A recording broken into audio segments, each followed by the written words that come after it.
What's good with it, fellas? Your boy has been core maxing. I'm trying to get some goofy, high body fat percentage Eddie Hall type abs going on. Those of you that follow along with my training know that I like to generally do my working sets of abs at the beginning of my lower body days, just as a way to make sure that I'm warm. I find that getting my abs kind of firing, getting a little bit of a pump to the abs helps with my brace quality on my heavy squats, deadlifts, and yokes. And it's been really good for most of the guys that I program for as well, because that is one of the things that people are most likely to skip. So making people do it at the beginning, I know it's consistently getting done. Now, when we look at ab training, we could look at high performers, and some high performers say, oh, well, the big heavy compound lifts is enough kind of work for the midsection. Others swear it's a vital part of their training. So there's no one size fits all answer, but I do generally advocate most people do a bit of additional midsection work past what it's getting from their heavy compound lifting. I think you feel a little sturdier under the weight. I find that people tend to tweak their back a little bit less often, especially if we include oblique training within that. And all in all, it really doesn't add very much time to sessions. And I think the potential rewards are large enough that even if you could be someone who could potentially get away with not doing it, I advocate most people go through a period of trying it to see if they get those benefits, to see if they fall into that category of people for whom it is very important. I find more people fall into that category than the fall into the, it really doesn't do much for me, waste of training economy, waste of training time that could be better spent on other assistance work or more specific work. As far as what I am doing for my abs, I've got 3 lower days, so I've got 3 different ab motions that I'll do. I'll do something in a sit-up pattern. Right now I'm doing sit-ups off the glute ham raise. Sometimes I'll just do feet tucked under the rack, but some kind of sit-up / crunch pattern movement where our kind of action area is our rib cage, so the upper part of the abs, something where our action area is the pelvis, so something like a hanging leg raise. I do those with ankle weights, and then something where we're isometrically contracting like a plank or a ab wheel. And those are kind of my 3 main slots for each of my main lower days. My brother, who has 2 lower days, will do maybe a sit-up and then a plank and then a hanging leg raise and then an ab wheel. So we kind of touch on those core functions of the abs across the week, and we try to see overload with time. Kind of addition to this that really kind of makes me go with the term that I'm core maxing right now is I've taken a page out of Brian Alsru's book, and I'm also beginning my upper body days with oblique training to complement the ab training on the lower body days. I think that introducing some motion at the T-spine with like rotational oblique work is really good for getting your thoracic moving for either overhead or benching, where thoracic mobility is probably the main kind of determiner between someone who moves well and isn't. Obviously, there's more kind of parameters for being a good overhead athlete than a good bencher. When it comes to benching, thoracic mobility is kind of the start and end of mobility demands. And you can really get away with not doing a lot of work in that kind of frontal, that side-to-side plane, or that transverse / rotational plane when you're just barbell lifting. But the second you kind of foray into strongman training, where you go to do real-life tasks of strength, as much as I think that's a bit of a cliche to talk about real-life strength all the time, you can really have those deficits in strength in those planes really exposed. I've found that I feel a hell of a lot more sturdy moving with weight. I feel more explosive rotationally, just including these movements.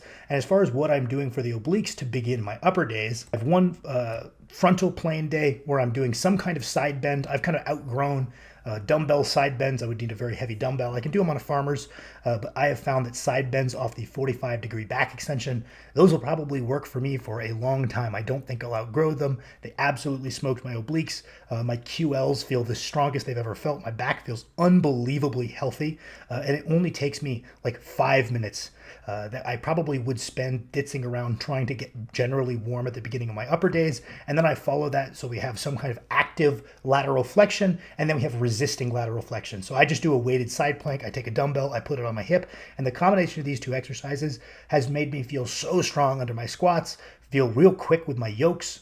All around, it's been a very positive change. In that secondary transverse session, I'll do something dynamic rotationally, whether that's like a Russian twist, whether that's like a wood chopper, whether that's a sideways med ball throw, whatever it might be. My gym has a machine for it. That's an option. And then I'll do something that I'm resisting rotation. Usually that's going to be something like a Palloff press.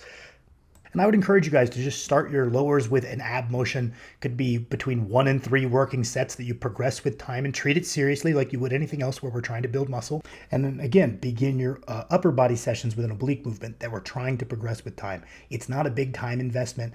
And I think most people should at least go through that period to find if they're in that category, as well as to better understand the actual benefits the exercise offers. It's one thing to understand what an exercise can do for us on paper, but I think going through just a period where we kind of enjoy our newbie gains can give us a far deeper understanding of what actually that exercise does for our body, whether that's benefits for our physique, how we respond to it as an individual, or how it impacts our strength. I always think going through that learning period is very worthwhile, especially for something with a small time investment like this. Really, that's the same reason that I don't really give people exercises that I haven't done myself. If I've got an exercise that I think will help one of my clients, I'll include it in my training so I can truly understand it past just what it does on paper.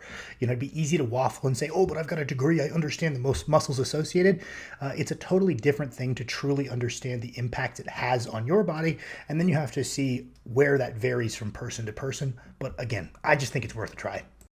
And I really think that kind of ties into, I'm not the first person to observe this by any means. I've seen a bunch of other people kind of within our smaller space here on lifting YouTube talk about this, but the epidemic of like, hey, maybe we have a lot of information now, and that's actually presenting a different challenge to new lifters than was the challenge to lifters in the past. With this big surplus of information, guys are trying to figure things out before they start trying them because they think they should be able to, but there's an intuitive understanding that comes with actually doing things that you're just not going to be figuring out without trying them. And that's why I advocate for this idea of, instead of researching for hours and hours whether front squats or high bars are better for your goals as a guy who's mostly hypertrophy oriented but slightly care about strength, yada yada yada, you'll watch these videos. You're not going to find out how you respond and the effect it has on your physique in particular until you try it. So just decide which one you're going to do first, and like I said, just run through a month or two where we just use up those early beginner gains, where we're seeing rapid changes in our physique from this new exercise, or we're seeing rapid changes in our strength from this new exercise, and you'll have a far better understanding of what it does specifically for you. You're like, oh man, my erectors just feel so much stronger from the front squat. I didn't even think about that. Or my core feels so much stronger. Or, oh, my absolute load is so much higher on these high bars. I feel like I'm cooking my legs a lot more without my thoracic being the limiting factor, for me in particular. And I think that like less cerebral, cerebral's not the right word, but less textbook, this exercise should do this understanding of things is just flat out inferior to this understanding of, once you've done it, I like what this exercise does for my physique. I don't like what this exercise does for my physique. And that's how you build the training program that really suits what you want to do, is you just take those things that you've done for these trial periods and you say, I really like this one, so I need to make sure that stays in there in some variation most of the year.